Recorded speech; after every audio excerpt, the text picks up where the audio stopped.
ક્યારેય વિચાર્યું છે કે આપણે જે નાણાકીય સોફ્ટવેર દરરોજ વાપરીએ છીએ એની પાછળ ખરેખર શું ચાલી રહ્યું છે?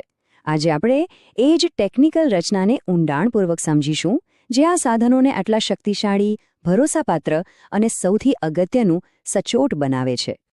તો આજે આપણે આર્કિટેક્ચરના 4 મુખ્ય સ્તરો જોવાના છીએ. આપણે શરૂઆત કરીશું કે કેવી રીતે સોફ્ટવેર ડેસ્કટોપમાંથી ક્લાઉડ પર આવ્યું, અને પછી એના પાયા, એન્જિન અને છેલ્લે ડેટાની સુરક્ષા સુધી જઈશું. આનાથી આખી વાત સમજવી એકદમ સરળ થઈ જશે. ચાલો શરૂઆત કરીએ સૌથી પહેલા અને સૌથી મોટા ફેરફારથી, ક્લાઉડ. આપણે સમજીશું કે ડેટાને ડેસ્કટોપમાંથી ક્લાઉડ પર લઈ જવાની આ એક નાનકડી વાતથી વ્યવસાય ચલાવવાની રીત કેવી રીતે ધરમૂળથી બદલાઈ ગઈ છે. અહીં જૂની અને નવી દુનિયા વચ્ચેનો તફાવત એકદમ સ્પષ્ટ છે. વિચારો, પહેલાં બધો ડેટા ઓફિસના એક જ કમ્પ્યુટર પર રહેતો. જો એ કમ્પ્યુટર ક્રેશ થયું તો બધો ડેટા ગયો. પણ હવે SaaS એટલે કે ક્લાઉડ સોફ્ટવેરને કારણે ડેટા સુરક્ષિત રીતે દૂરના ડેટા સેન્ટરમાં સચવાયેલો રહે છે. આનો સીધો ફાયદો એ છે કે બિઝનેસ માલિક હોય કે એકાઉન્ટન્ટ, દુનિયાના કોઈ પણ ખૂણેથી કોઈ પણ ડિવાઇસ પરથી કામ કરી શકે છે અને ડેટા ગુમાવવાની કોઈ ચિંતા જ નહીં. સારું, હવે આપણે સોફ્ટવેરના કોર લોજિક એન્જિન એટલે કે એના પાયા તરફ આગળ વધીએ. જુઓ, કોઈ પણ મજબૂત ટેકનોલોજી હંમેશા સાબિત થયેલા સિદ્ધાંતો પર જ બનેલી હોય છે, અને ફાઇનાન્સમાં આ પાયો જ દરેક ગણતરીને સાચી અને ભરોસાપાત્ર બનાવે છે. દરેક સારા નાણાકીય સોફ્ટવેરના કેન્દ્રમાં ડબલ એન્ટ્રી એકાઉન્ટિંગ સિસ્ટમ હોય છે. આને ફાઇનાન્સનો સુવર્ણ નિયમ કહી શકાય. આનો સીધો અર્થ એ છે કે દરેક લેવડ-દેવડની હંમેશા 2 જગ્યાએ નોંધ થાય છે, જેનાથી હિસાબો ક્યારેય ખોટા નથી પડતા. આ કોઈ વિકલ્પ નથી, પણ ચોકસાઈ માટેનો એક અતૂટ નિયમ છે. અને સૌથી મજાની વાત એ છે કે આ નિયમ સોફ્ટવેરના કોડમાં જ લખેલો હોય છે. એટલે કે જો કોઈ ભૂલથી પણ એવી એન્ટ્રી કરે જ્યાં ડેબિટ અને ક્રેડિટની રકમ સરખી ન હોય તો સોફ્ટવેર તરત જ એને અટકાવી દેશે. આ એક પ્રકારની ઓટોમેટિક સુરક્ષા છે, જે એકાઉન્ટ્સ વિભાગનો સમય બચાવે છે અને માનવ સહજ ભૂલો થતાં રોકે છે. આધુનિક સોફ્ટવેરની આ જ તો ખાસિયત છે. એ કેશ અને એક્રુઅલ બંને રીતે રિપોર્ટ આપી શકે છે. કેમ? કારણ કે તે ઇન્વોઇસ બનવાની તારીખ અને પૈસા મળવાની તારીખ બંનેને અલગ અલગ સાચવે છે.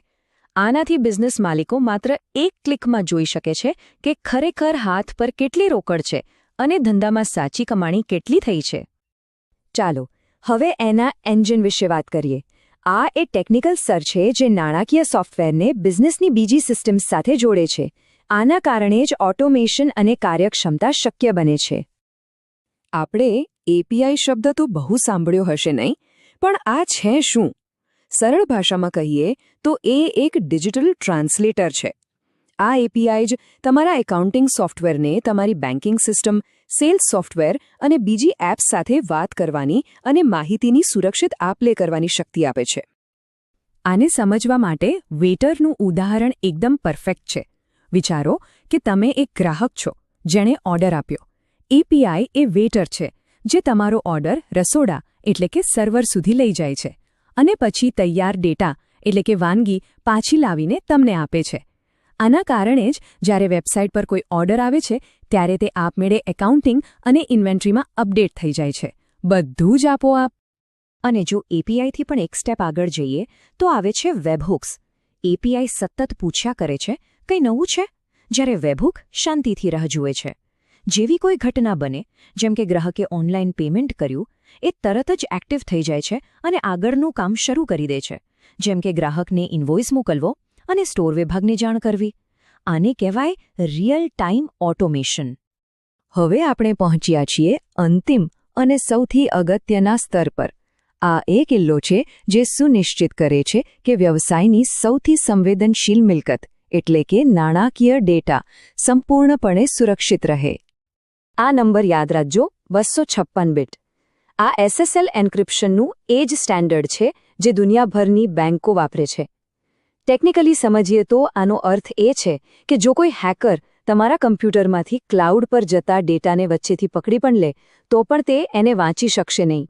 એ એના માટે માત્ર અર્થહીન અક્ષરોનો સમૂહ હશે. હવે વાત કરીએ RBAC એટલે કે રોલ બેઝડ એક્સેસ કંટ્રોલની. આ બિઝનેસ માલિકો માટે એક જબરદસ્ત સાધન છે. આના દ્વારા તેઓ પોતાની ટીમના સભ્યોને એટલો જ એક્સેસ આપી શકે છે જેટલાની તેમને જરૂર છે. એનાથી વધારે નહીં, એનાથી ઓછું પણ નહીં. ચાલો આને એકદમ સાદા ઉદાહરણથી સમજીએ. એક વેરહાઉસ મેનેજરને એ જાણવાની જરૂર છે કે સ્ટોકમાં કેટલો માલ પડ્યો છે, પણ એને કંપનીના નફાના આંકડા જોવાની કોઈ જરૂર નથી. તો RBSC દ્વારા તેમને ફક્ત ઇન્વેન્ટરી જોવાની જ પરવાનગી આપી શકાય. આનાથી સંવેદનશીલ નાણાકીય માહિતી સુરક્ષિત રહે છે અને દરેક કર્મચારી પોતાના કામ પર જ ધ્યાન કેન્દ્રિત કરે છે. તો આજના વિશ્લેષણનો સાર શું છે? આ 4 સ્તંભો, ચોક્કસ એકાઉન્ટિંગનો પાયો, ક્લાઉડની સુવિધા, API કનેક્ટિવિટીનું એન્જિન અને મજબૂત સુરક્ષાનો કિલ્લો, આ બધા સાથે મળીને એક એવો શક્તિશાળી અને ભરોસાપાત્ર નાણાકીય સાધન બનાવે છે જે કોઈપણ બિઝનેસને સરળતાથી ચલાવવામાં મદદ કરે છે. તો આ બધું સમજ્યા પછી એક સવાલ જરૂર થાય કે આપણે આપણા વ્યવસાયમાં આ ટેકનોલોજીનો વધુ સારો ઉપયોગ કેવી રીતે કરી શકીએ?